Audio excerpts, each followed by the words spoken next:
Kieran Beckles, one of the co-founders of the Sport Review. I hope you're having a good day, or you've had a good day wherever you are in the world right now. Just thought I'd sit down and do a quick video to discuss some of the main transfer stories that are dominating the media right now. Of course, if there's any transfers you'd like to discuss, feel free to comment below, or even if you just want to make a point, feel free to leave any comment and I'll get back to you. I guess there's no better place to start really than Antoine Griezmann. Obviously this transfer story has been going on throughout the whole season so far. The season's finished and I think the speculation is only going to intensify. There's going to be more stories. It seems like on a daily basis we're being told something different. He wants to go, he doesn't want to go. Atletico Madrid are interested in selling to raise funds. Atletico Madrid want to keep him. Manchester United want to sign him. They were told that the Champions League was a big factor in his decision, and now Manchester United obviously qualified for the Champions League thanks to winning the Europa League last year. But there still doesn't seem to be a resolution in sight. Just last week Griezmann said himself that he rated his chances of joining Manchester United 6 out of 10.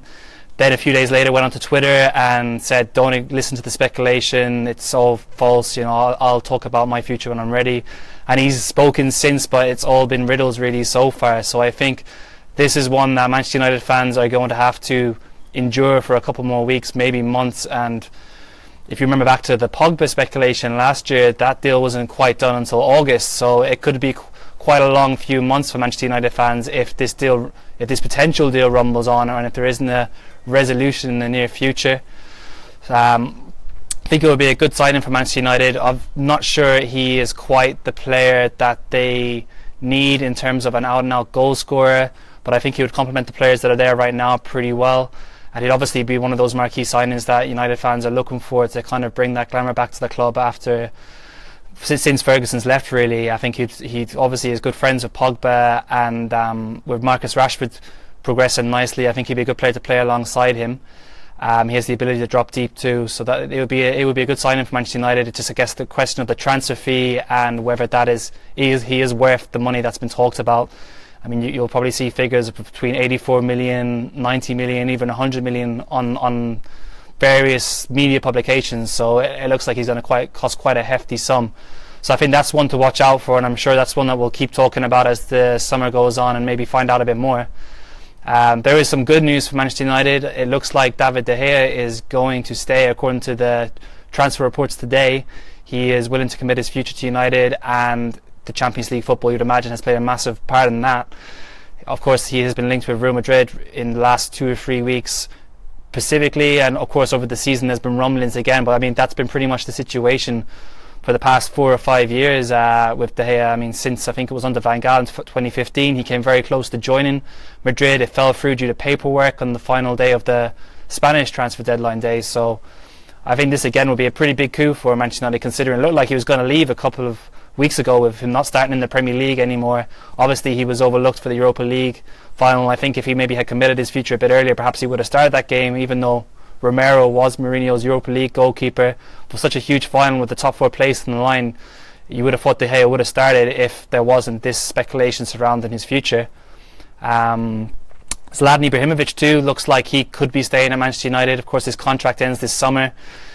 He's currently out injured. He is working on that knee injury. I think he posted today showing a video of his progress and promising to come back stronger next year. And his agent has also been speaking, Mino Raiola, and he says that Ibrahimovic looks likely to stay at United, although he has plenty of offers from other clubs, which I guess is hardly surprising considering a player of his stature and the lure of landing a big name like that. We saw what kind of impact he had on Manchester United this season with his goals, and also the fact that he just brought that presence back that has been lacking in the last few seasons.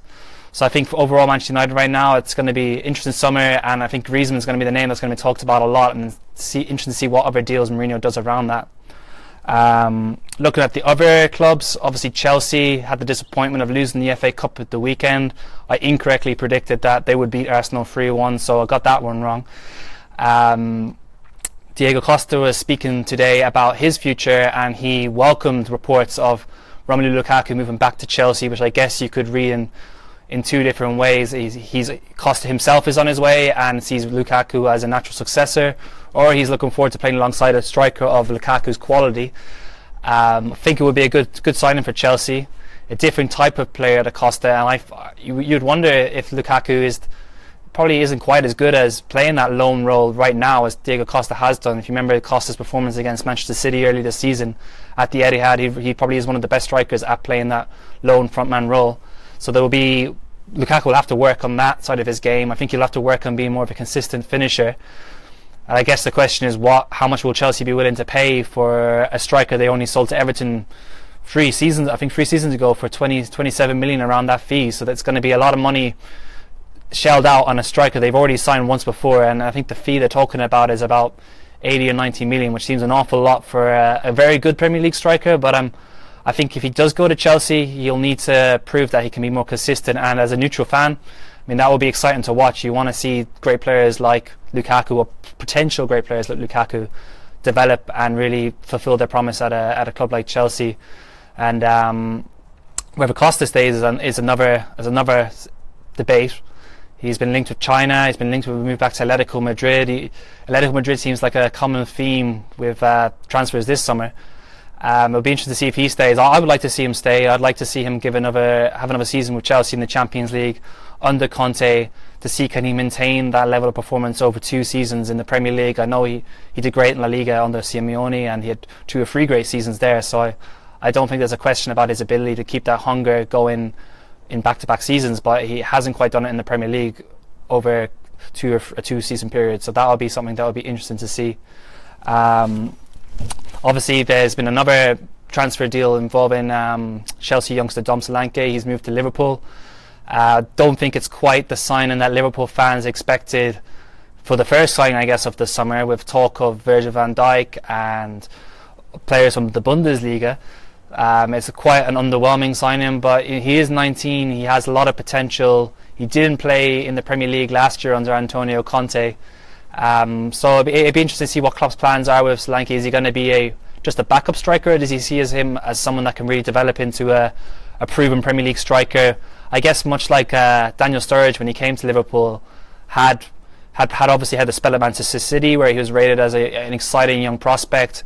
Kind of came into his own at Chelsea before falling a bit out of favour, but never really cemented himself as a guaranteed first team starter, which he has done at Liverpool, apart from the injuries, of course.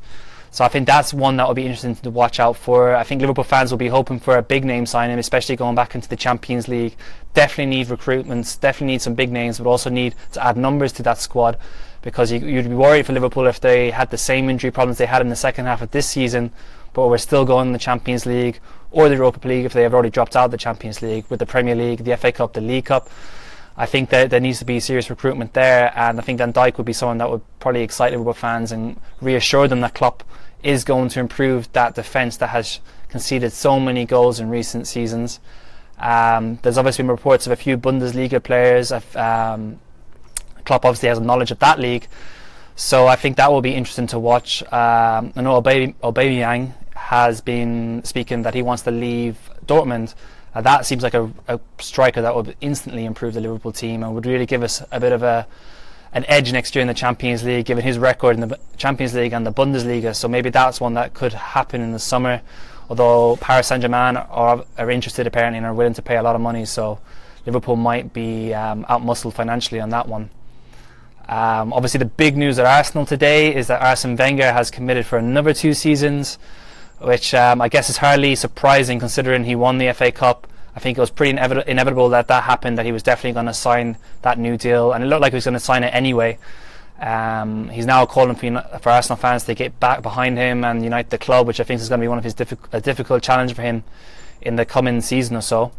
I think one problem is that he needs to bring in some proven signings, and they need to hit the ground running, have a big impact straight away. Granit Xhaka didn't really do it this season, although he was fantastic in the FA Cup. So I think that is a signing that needs to happen. That is a few positions that Wenger needs to improve in the summer, and that's what he needs to get right, is that he needs to bring in players that are going to have an instant impact. Obviously Arsenal have been linked with another player called Henry, not Henry, who also wants to wear who won't get the number 14 shirt, obviously, because Theo Walcott is is wearing it, but he will wear Henry in his back apparently if he does move to Arsenal. But as a 19-year-old, I'm not really sure that's the kind of signing Arsenal fans want right now. They want someone to come in with proven history that is going to get them back in the top 4 and challenging next season. Obviously they've got a few proven world-class players in their squad as it is. Well, one definitely, which is Alexis Sanchez. That continues to rumble on. That is another one of the transfer sagas I think that we could see spend another 4 or 6 weeks, if not more, reading about.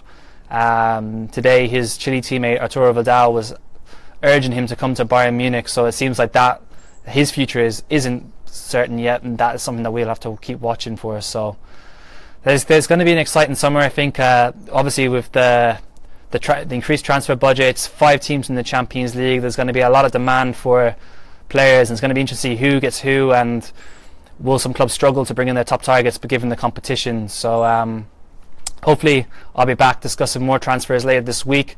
Going to try and make this more of a regular feature on our Facebook page.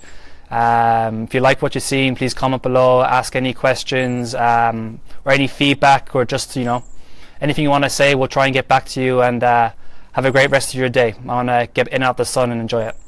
Thanks everybody.